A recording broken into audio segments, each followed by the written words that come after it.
Now that we have finished the oracle of Malachi, it seemed reasonable, at least to me, that it would be good for us to focus some time on the white space between Malachi chapter 4, verse 6, and Matthew chapter 1, verse 1.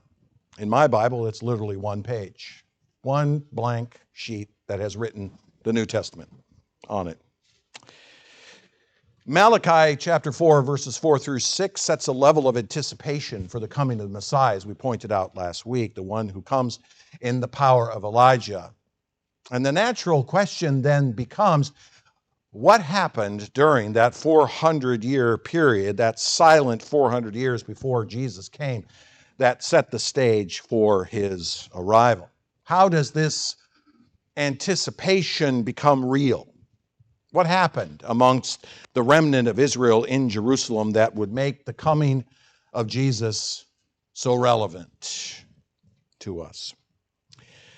Today is, as I said, Palm Sunday, the liturgical Sunday in which the entry of Jesus into Jerusalem on that final week of his life occurred. And it seemed reasonable to continue this theme of anticipation, even as the crowds anticipated this one who was coming into Jerusalem. Now, we as Baptists don't officially embrace the liturgical calendar any longer. For example, we're not really celebrating Lent, although we do celebrate Advent. But it does seem appropriate, nonetheless, to pause and consider this particular Sunday, this point of this particular moment. So I'll put it to you like this. Just as the crowds were anticipating something to happen in the life of Jesus when he entered into Jerusalem on that faithful day, so we should ask, what set the stage for that anticipation? In Luke's gospel, this parallel account to what I read a few moments ago, Luke records these words, the crowd saying, "Blessed is the King who comes in the name of the Lord, peace in heaven and glory in the highest." The whole multitude of his disciples were rejoicing and praising God. When the crowds cheered for Jesus as he entered Jerusalem on that particular day, was there a sense of consummation in place at that point? Something that had been simmering for 400 years, that now, all of a sudden, they're anticipating. So what I want to do this morning is an examination of the political, religious, and spiritual realities of that 400-year period of time leading up to the birth of Christ. Seems like a reasonable connection to me to Palm Sunday. There's a crowd anticipating something based on history. Now, I'm not an expert on this particular historical period. I haven't spent a lot of time in my life examining it, and a long and boring overview of history is unwarranted, although I think some of you, I saw your eyes roll back in your head when I said we're going to examine the political and religious realities. But I hope to make this somewhat interesting to you to consider during this time. An additional point that I would make for those of you who have a printed version of my outline, you may be thinking, oh my goodness, this guy's going to be here until Tuesday. No, he's not. So let's start with the political realities of the intertestamental period. We needed to talk about the politics of the time, the realities of what takes place during this period. When we left Malachi, or even when we started Malachi, we were dealing with a people who were living in roughly the 5th century BC. Let's put it somewhere between 400 and 450 BC, sometime in the 5th century. And the dominating empire ruling over the world at this time is, ironically to our day, the Persian Empire, otherwise known as the Achaemenid Empire, is also another name for it. I'm not going to use that again. This particular empire was founded by Cyrus the Great. We know him as the one who set the remnant free, you remember? 2 Chronicles 36:22 and following.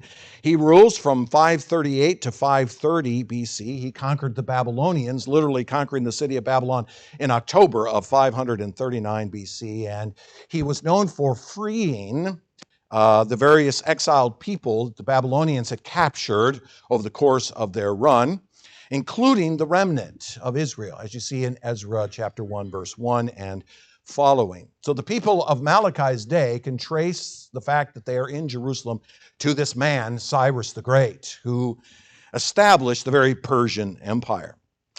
Persia rose to its world dominance under Darius the Great, who ruled over the Persian Empire from 522 to 486. He is referenced in Ezra chapter 4 and verse 5, etc. Persia's dominance took all of northern Greece, what we would call Macedonia, keep that in mind, Asia Minor, Anatolia, modern Turkey, Northern Africa, which today would include Libya and Egypt, the Levant, which would include Israel north into Syria, across the Fertile Crescent down into the Persian Gulf region, Mesopotamia, the Tigris-Euphrates Valley, and then east all the way to the Indus River, what today we would call modern Iran, going towards Afghanistan and Pakistan. It was under Darius that Ezra and Zerubbabel began work on the Second Temple. Remember, they started a work, had to stop for a moment, but then they finished it in about 515. A later revival of the people under Ezra, which starts in Ezra 9, occurs during the reign of the next king, a man by the name of Artaxerxes, who reigned from 4 to 424. The events of Esther fall between Ezra 6 and 7.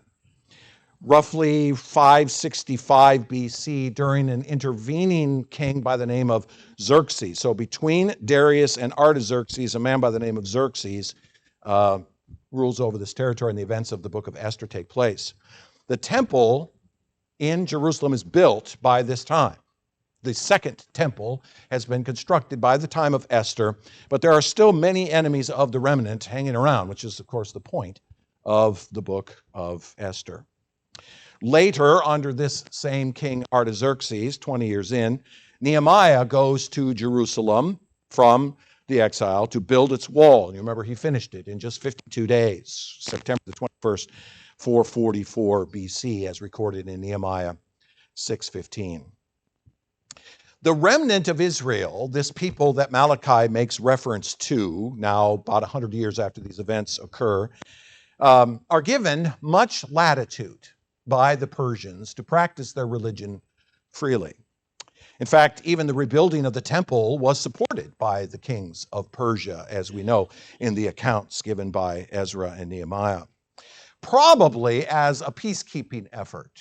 All right, so let's let the people have their way, build their little temple. What do we care? It's really not going to topple us as an empire to let us do that. So they probably did this as some sort of peacemaking purpose. Now, we, of course, would look back on it as the sovereign hand of God, who brought this remnant forth from Cyrus to build a temple and rebuild a wall and bring the people of Israel out of their captivity in Babylon and back to their homeland, which, of course, had been prophesied even before it occurred, you remember. And so the sovereign purpose of God is to accomplish this. Thus, after the building of the temple and the wall, for about the next 100 years, the people basically languished spiritually, and Malachi preaches his oracle against their failure, as we noted, to worship the Lord properly. They fall back into the same old sins and the same old errors that those who had come before them had done. I will have you note, by the way, that it is during this period, during the Persian Empire's rise to power, that crucifixion appears for the first time in the historical record. Somewhere along the way, this particular mode of execution was adopted. Darius the Great is probably the one who brought it to Persia. Which leads us then to the period of time from about 332, when the Persian Empire ends, to about 167. And we, of course, have to, at this point, speak of a man by the name of Alexander of Macedon. We call him Alexander the Great. Alexander conquered the Persian Empire through a series of military conquests that began in 336 BC. His father Philip was assassinated shortly before this, and he took his father's place as the head of the Macedonian people in northern Greece. Remember, Macedonia is where Philippi and Thessalonica and Berea all were when Paul had gone there on his missionary journeys. Ancient Greek people living in the north of Greek. I have seen Philip's tomb. I've been there. It's still underground. What they did was they dug it up. They found it underground and they built a dome over the top of it. And then they brought out all the treasures that Alexander had put in that tomb in honor of his father and put them in the museum. You can see them. Unfortunately, they won't let you take any pictures of it. But the treasures that Alexander put in there are beyond comprehension. He honored his father. And in fact, I think he honored his father by beginning a march from Macedonia to take the world for his father. He starts by going south, all the way through Greece, all the way to Corinth.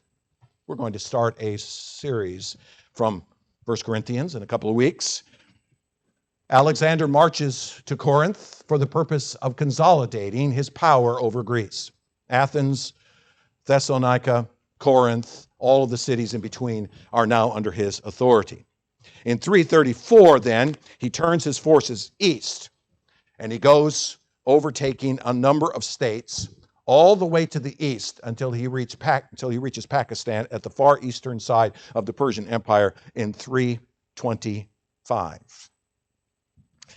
He marches into Syria and Palestine in 333, just a few years before he finished his work going to the east. He took the city of Tyre, and then he turned south towards Egypt. In doing so, however, he dealt kindly with the Jews that were living in that place. The great-great-grandchildren of the people of Malachi's day were living in that place. He dealt kindly with them. There is a legend, it is highly apocryphal, but there is a legend that says that he met a Jewish high priest named Jedua, who was near Jerusalem as he approached. And this priest told him of the prophecy of Daniel 8 being of his victory over the whole world. And it's for this reason, it is said, that Alexander treated the Jews well. Some examples: he granted them exemption from tribute during sabbatical years. So during the 7th year, he said, okay, don't send any tribute. Keep that for yourself. He encouraged the Jews to continue to worship in their temple and to honor their God. And then ultimately, he invited them to settle in the city of Alexandria, which he built in Egypt around 331. And a massive number of Jews moved to Alexandria during that time and took up residence in Alexandria. This explains, by the way, why there was such a tremendous Christian influence in Alexandria of Egypt eventually. It figures prominently in the New Testament biblical manuscript tradition. The modern text of your Bible is based on many manuscripts which come out of Alexandria of Egypt. Alexander then dies mysteriously. Nobody really knows how. I'm convinced he was assassinated. But after his mysterious death in 323, his kingdom was handed over to his generals. They took over from them, and Judea became subject to first Ptolemy, who was the general over Egypt during Alexander's days, and then later to Seleucus of Macedonia. There's a political tug of war that occurs between the generals of Alexandria during this time period. Ptolemy was general over Egypt, so this became the early influence of the people of Israel, the remnant, during this time. He seized control of Jerusalem, by the way, on a Sabbath day in 320. He did it on a Sabbath because he knew they would not be able to defend themselves against him during that time. It is at this point, right around 320 or so, or slightly before that, in the days of Alexander, that the Hellenization of the Jews began. When I say Hellenization, I mean the influence of Greek culture, language, philosophy, education, politics, religion even, beginning to permeate Jewish society, as it did the rest of the world. Alexander's march from west to east was a movement of Greek culture, Greek language, Greek philosophy, and it began to spread even amongst the Jews. It was under Ptolemy II that the initial translation of what we call the Septuagint, the LXX, the translation of the Torah from Hebrew to Greek began. The rest of the Old Testament, the other 34 books of the Old Testament, were converted later, translated later. It is at this point that the language of the New Testament arrives in Judea, supplanting Hebrew as the Jews' philosophical and commercial language, although Latin would eventually become a commercial language. Hang on to that. Aramaic had come to the Hebrew sometime before that, but this is now the point in which Greek language, Greek customs, Greek philosophy, Greek thinking now begins to enter into Palestine.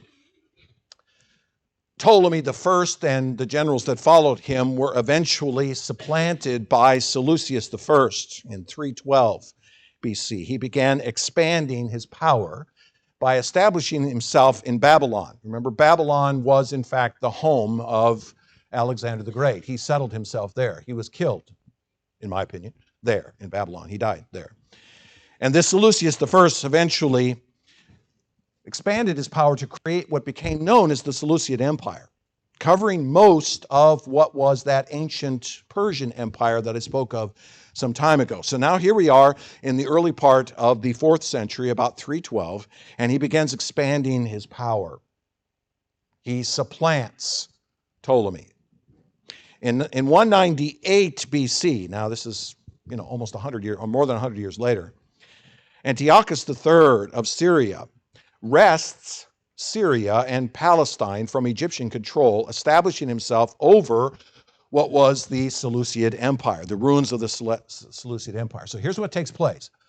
Even though the Greeks did manage to dominate the world, either through Alexander or his generals, over time, other powers began to rise and exert themselves against this somewhat spread out Greek empire. The Syrians, north of Israel, exerted their power at this point. Now, I have you to note that the Israelites have struggled with the Syrians forever. And you can go back a long ways, all right? So here we are now in about 198, just before 200, just after 200 BC, and you have a leader, this Antiochus III of Syria, now wresting Greek control of Palestine away from the Alexandrian generals, establishing himself over what was the Seleucid Empire. Now, during the early years of this Syrian rule, the Jews were allowed to govern themselves according to the Levitical law. In other words, the high priest was able to lead the temple under the priestly and sacrificial systems. So Judaism, in terms of the religious ceremonial aspects, continued in the Syrians just as the Alexandrians and the Seleucians before them had allowed. However, over time, during this particular period, serious strife began to break out between the Hellenists on the one side and the Orthodox on the other, amongst the Hebrews. The struggle was, should we allow ourselves to embrace Greek thinking and philosophy, or should we stick to our Orthodox Jewish Hebrew perspectives? That's the war that really broke out, civil war that broke out amongst the Jews. And this came to be such a problem for the Syrian leadership that Antiochus IV was forced to march on Jerusalem in 170 BC. He had to put down this civil war. And so he did so with violence. He came into Jerusalem and plundered the temple. He killed many Jews. He burned copies of the scriptures that he could find. He prohibited the Jews from sacrificing any longer in their temple. In fact, he even had a temple to Jupiter built on the old offering of burnt offering in the temple. And he even went so far as to force some Jews to eat swine flesh. Here, have some bacon. In other words, Antiochus IV sided with the Hellenists over against the traditionalists. Now, that makes sense. Given that Greek culture is pretty much dominating the world at this point, it makes sense that the dominant position over the Orthodox should take precedence.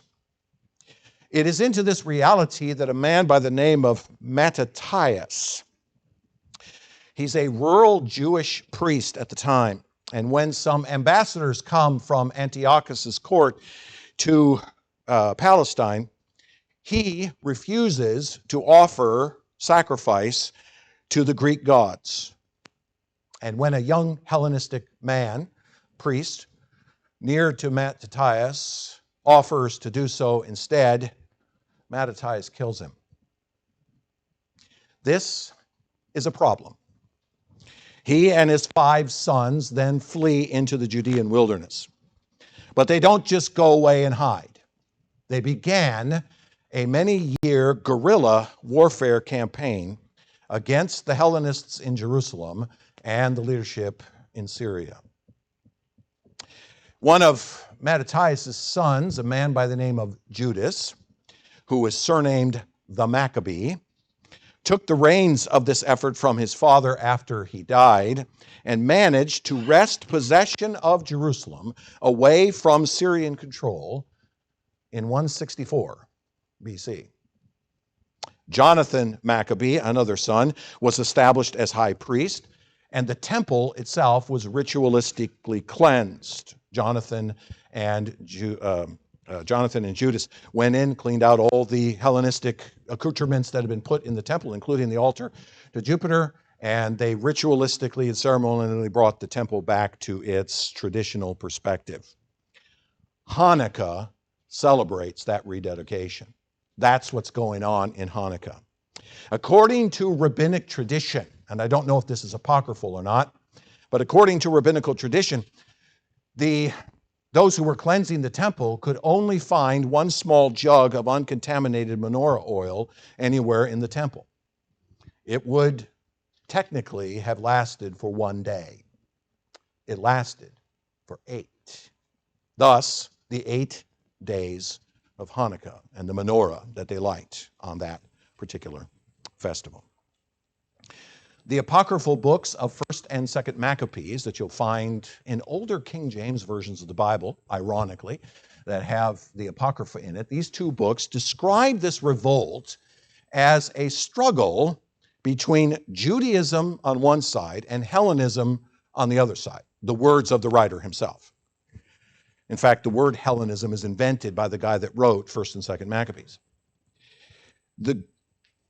He describes it as a war between the Orthodox and the Greek, or, as I said, Judaism on one side, Orthodoxy and Hellenism on the other side. However, here's the thing. The writer writes from that perspective, of course, but the problem is that Greek culture was never really the issue. Greek culture was never really the issue, only its application in the religious sphere. What's interesting is that the people who wanted to maintain orthodoxy still embraced many elements of Greek life and the advantages of what Alexander and his generals had established in the known world at the time. So the fight, although described in 1st and 2nd Maccabees as though it's against Judaism as a whole and Greek life as a whole, it's really not. It's really more of a defense of what do we do about, or how much do we allow Greek thinking and Greek philosophy into the worship and religious practices of Judaism? That's really the issue. The people of the Hebrews had really no problem reading, understanding, and writing Greek. They didn't have any issue with that. The Apostle Paul certainly didn't. And he would be very orthodox if you really want to nail his feet down, right? So the issue here isn't so much a matter of whether the Greeks were right or the Jews were right. It's really a matter of what does the religious practices of Judaism imply in relationship to Greek culture. In 142 BC, a man by the name of Simon Maccabee was declared high priest by an assembly of priests and leaders and elders of Jerusalem. So he became the new high priest in that year, 142. Their decree became the foundation of what was eventually known as the Hasmonean kingdom, or the Hasmonean Jewish kingdom in this time frame. And it lasted from 142 until 37. So a little more than 100 years it survived. When Herod the Great, who was an Idumean, otherwise known as an Edomite, became king of Israel, established by the Roman Senate, bringing Judea under official Roman authority.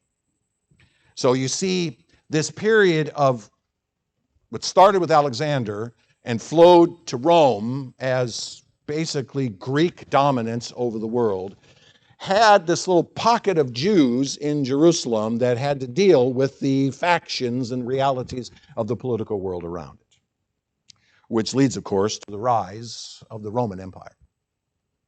And we'll date this to about 63.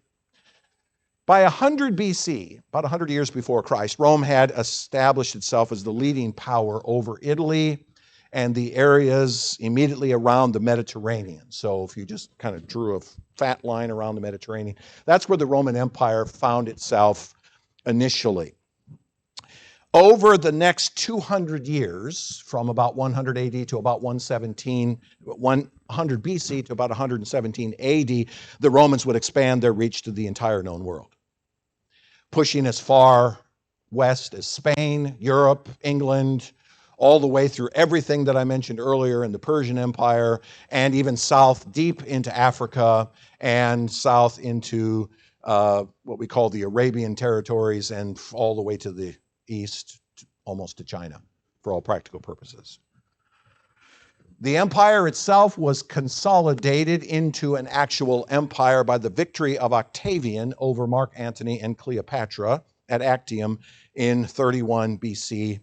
And this Octavian was declared to be the first official emperor of the Roman Empire. He was the first Augustus, established by the Senate in 27 BC. So in other words, the first emperor of Rome is established just about 20 years before Christ is born into the world. The Roman Empire, although largely adapted to Greek culture and language, they embraced it full on. The Romans, however, did establish a number of things for themselves. They underwent a massive physical infrastructure program, building roads in every direction imaginable, bridges and aqueducts and all kinds of other things. They established a new world economy unlike any other that existed on this planet. They established a postal service. They established all kinds of other things, and all of them were essential to the spread of Christianity. One could make an excellent argument historically that without the Roman Empire's infrastructure work, Christianity would have never gotten out of the Mediterranean basin. But it did, because of Rome. So my conclusion to the historical realities of the time is that the entire world was under Roman rule when Jesus was born in roughly 6 BC, somewhere around 6 to 4 BC. The entire world is under Roman rule at this point, including Judea, Samaria, and Galilee. Which means we need to turn our attention into the religious realities of the intertestamental period. We can't just look at the political realities, because Judaism as a separate group in the midst of all this political intrigue has its own internal issues. Okay, so what are the religious realities taking place in Judaism? As we've already pointed out, there were a number of divisions among the Jews, the Hellenists versus the Orthodox. But these divisions really began to crystallize during the intertestamental period. Now, an example is the idea of the Greeks being outsiders of Judaism. You will notice how frequently in the New Testament, Greek is a synonym for a Gentile, a non-Jew. First to the Jew and then to the Greek. See it? So there was this sense in which this began to crystallize during this particular period of time. We see it very clearly in places like Romans 3:9, 1 Corinthians 1:24, chapter 12, verse 13. Judaism, particularly its view of itself before God, having to judge the world by an understanding of Jewish pietistic practices. And that truly began to fracture during this period of time. How the typical Jew living in Judea in the days of the rise of the Roman Empire began to understand itself in terms of its relationship to God by virtue of its pietistic practices.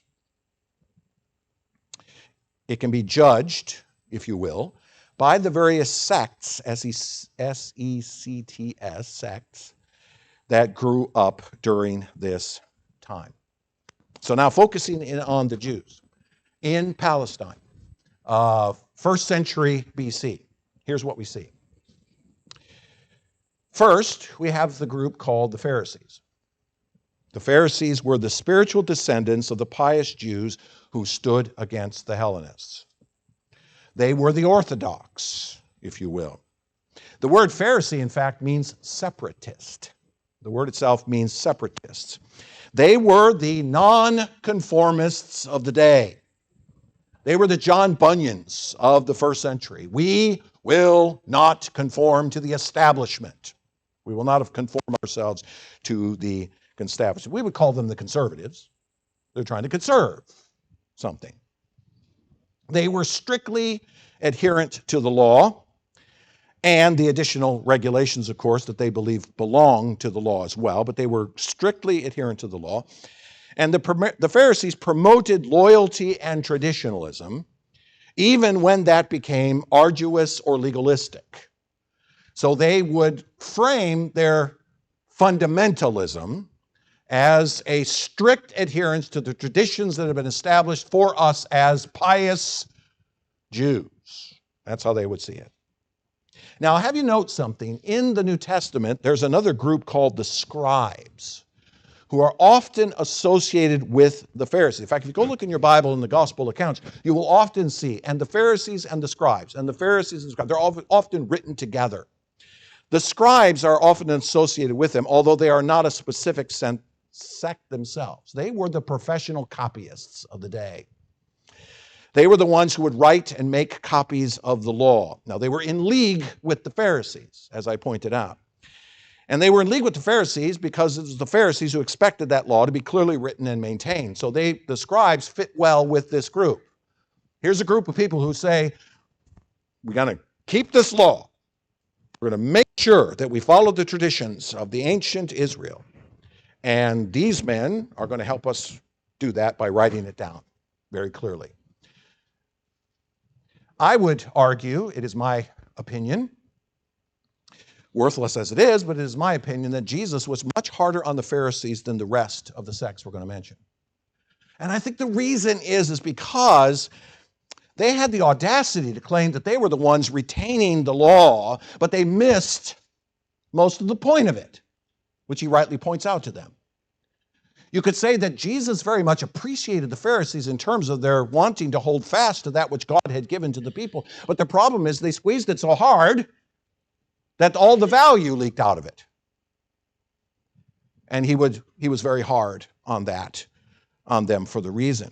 In fact, he felt that the entirety of the law itself, the thing that they wanted to hold fast to, pointed to him. And he looked at them and said, how come you don't recognize me? You're the ones that are keeping this law. You're the ones that believe this law should be held on to. You're the so-called traditionalists.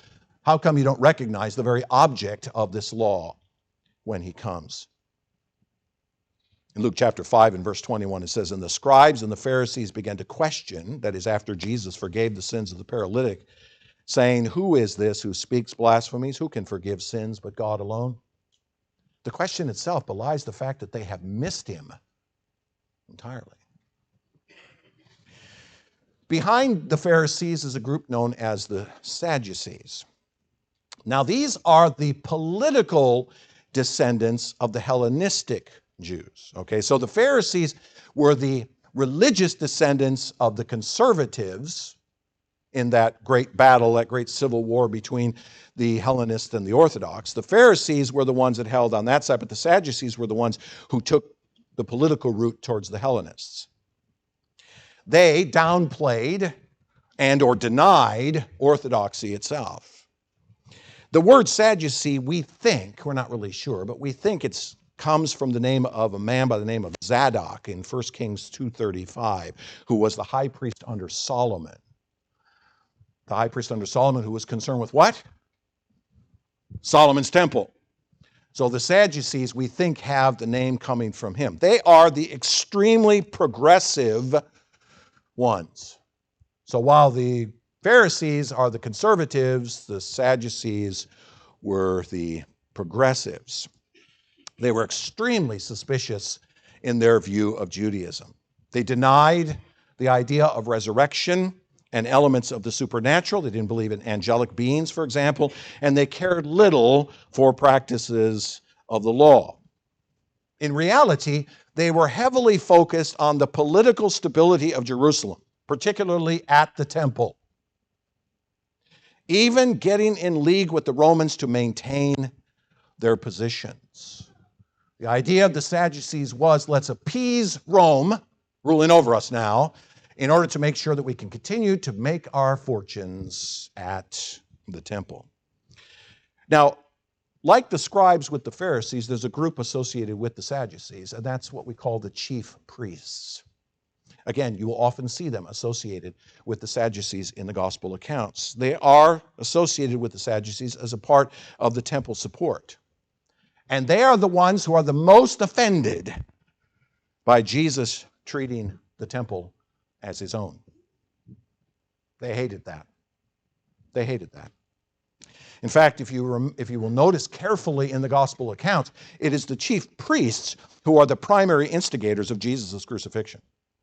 They're the ones who are riling up the crowd on Friday. They're the ones demanding that Pilate crucify Jesus. Why? They trump up the charges. They rile up the crowd. Why?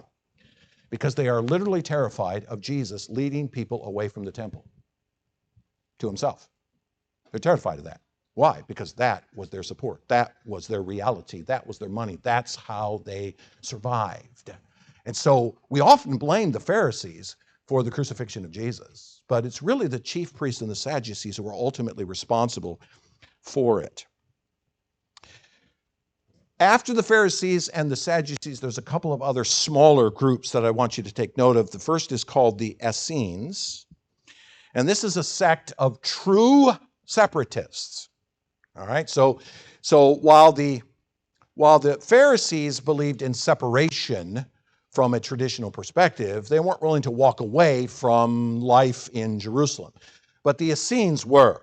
The Essenes were the true separatists. They believed that literal separation was the only way to counter the externalism of the Pharisees on the one hand and the worldliness of the Sadducees on the other. So they thought, let's get out of here. And that's exactly what they did. They treated Judaism in what eventually became known as the monastery style. They established various ascetic communities for the study of Scripture, for prayer, for ceremonial activities, and they did so in various communes of industry and piety. In fact, there's a monastery near Qumran, which is considered to be an Essene center. If that word Qumran sounds familiar to you, it is the place where the Dead Sea Scrolls were found. And much of the material found in those caves was from that Essene monastery there. In fact, we have a lot of information about first century Judaism by virtue of what they put in those caves. An additional group behind the Essenes are called the Zealots. And while the Essenes are a group of true separatists, the Zealots were a group of radical separatists. They believed that guerrilla warfare against the Romans was the only way to restore pure Judaism in Judea. Mattathias and Judas Maccabee were their heroes. The best way for us to bring Judaism back to its place is to kill the Romans, destroy those that are oppressing us. They were willing to use terrorism and martyrdom to overthrow Rome. Although, as it turns out, in the long run, their effect, the only effect they really had against Rome, was to wind up being their own destruction and the destruction of the temple. Eventually, the Romans had had enough.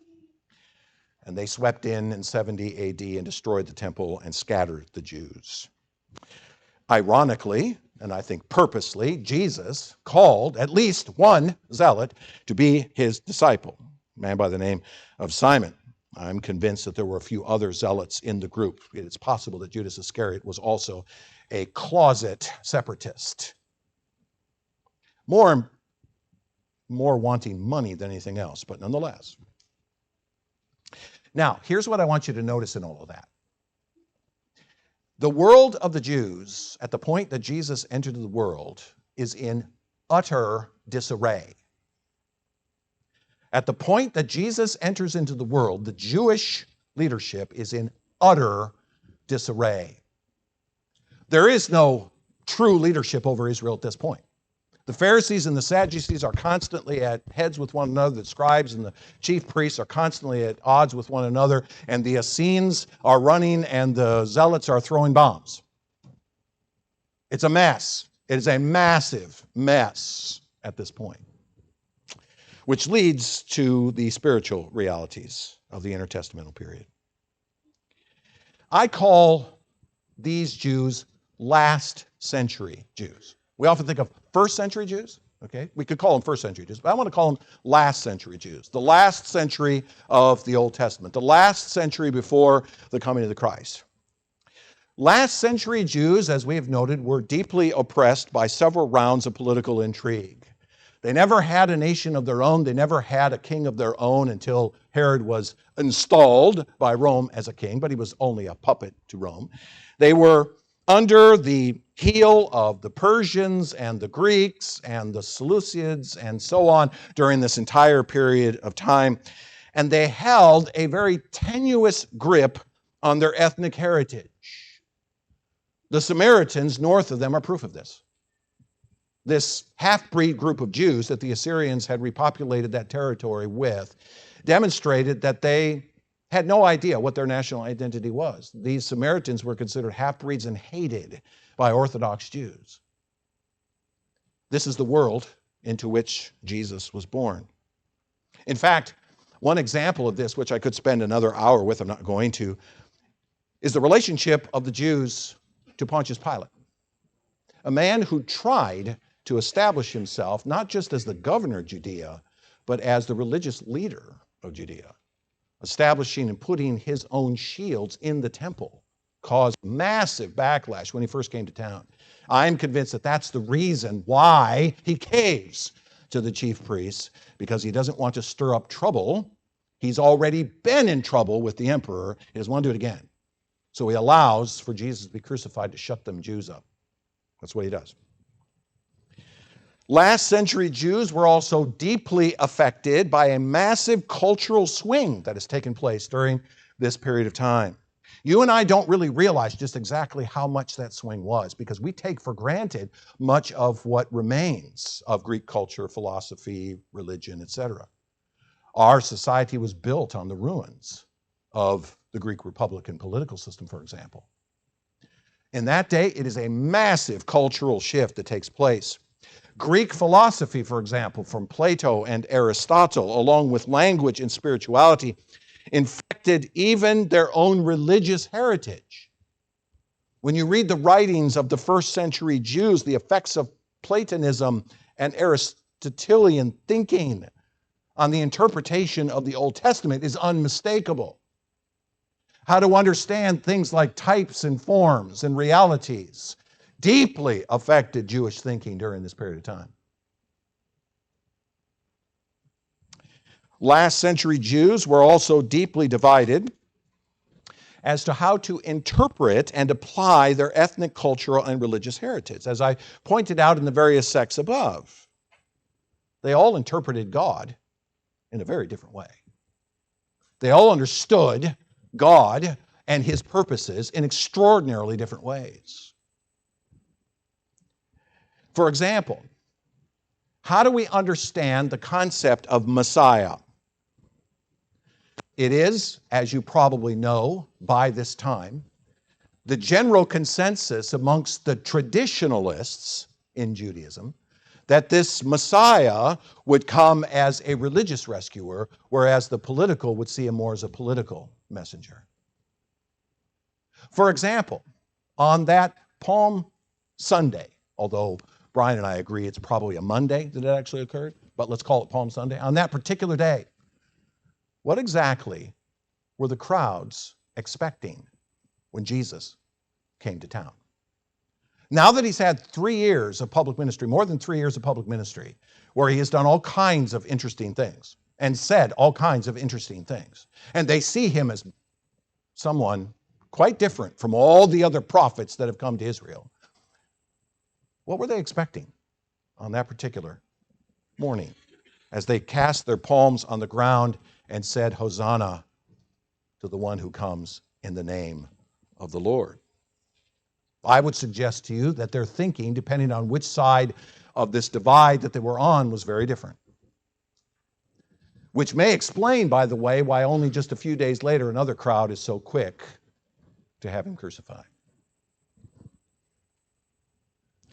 So let me put it to you like this. Jesus was born into a time and into a people perfectly aligned with what would be needed for his work and message to go out to the whole world. God set it up exactly like this. It's a time of chaos that represented, as a microcosm, the realities of the whole world since creation. Look at last century Judaism. First century Judaism. See how it is deeply divided, oppressed, full of, we don't know who God is, we don't even know how to worship this God, we don't know what it means to be this or that.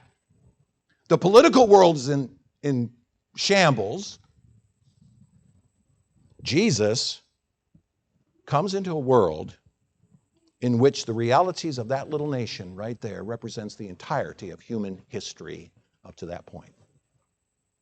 You can expand out all of what I just said to the whole world. How did the whole world understand God? How did the whole world understand the political and religious realities and how they connected together and so forth? This has been a problem since God kicked Adam and Eve out of the garden. I am convinced that God raised up this level of chaos during this 400-year period of time to bring even Israel itself into a full-blown civil war that would wind up with this sort of uneasy coexistence between the various sects in Jerusalem that represents basically the entirety of the whole world. There's an uneasiness amongst all of us just getting along on this planet. And all of us, I think, as we look around, particularly at the issues of our day, wonder, what is the spark that will light the match to blow it all up? Right? We've been asking that question for a long time. Those of us who are older, who lived during the Cuban Missile Crisis, for example, ask that kind of question. What's the thing that's going to light the match that's going to blow the whole thing up? Jesus was born into an enslaved and dominated people. Last century Judaism represented the enslavement under sin common to the entire human race since Adam. You could say that the condition of the Jews in that particular place was nothing other than hopeless. Nothing other than hopeless. Let me ask you a question. What would have happened to these people over time if Christ had not come to them? Have you ever tried that thought experiment? What would it have looked like if the people of Judaism that I just described in that place could carried on just as they were going without any intervention by God? What would it have looked like? Would there have been a destruction of the temple in 70 AD? Probably, because zealots would have still made sure it happened. But it would have had no special significance, and the diaspora of the Jews probably would have been, we're never going back, and there will never be any hope of anything else. Jesus was born into a people who had virtually lost their connection to Yahweh. Last century Judaism pictures perfectly the banishment from the garden by virtue of their worship practices, having become the fullness incarnation of the sins condemned by Malachi. As you read Malachi and you see all the things that he condemns them for, by the time you get to the first century and Christ is born, that's what they're doing. All the things that he condemns them for. It's crystallized and formed. God comes to them because they're no longer seeking him. And when he does come, they don't recognize him or acknowledge his presence or power. Thirdly, Jesus was born into a people desperate for the word. Last century Jews had not heard a word from God in 400 years. No prophet had come to Israel. And they reek of a people complacent and lethargic. What's the hope? What's the energy? Where is it? Doesn't exist. It's not there. The word comes to them all right, and their response is to kill him. The crowds that hailed his entry into Jerusalem on Monday are replaced by a rabble that calls for his death on Friday. Jesus was born into a chaos ordained precisely by God. The gospel goes out from Jerusalem after Jesus' resurrection because the whole world, like the people of the Jews, was desperate to hear something from God. And it remains so today. Civilizations, nations, cultures, languages, they all rise up and they all fade away. But the message of Christ carries on. The message of the gospel still goes on until he conquers the chaos with his gospel. That's what he's doing. He came into a chaotic world with no hope, and he still comes into a world that is full of chaos without any hope, but he brings hope. And we can say what those people on that fateful Palm Sunday said. Blessed is he who comes in the name of the Lord.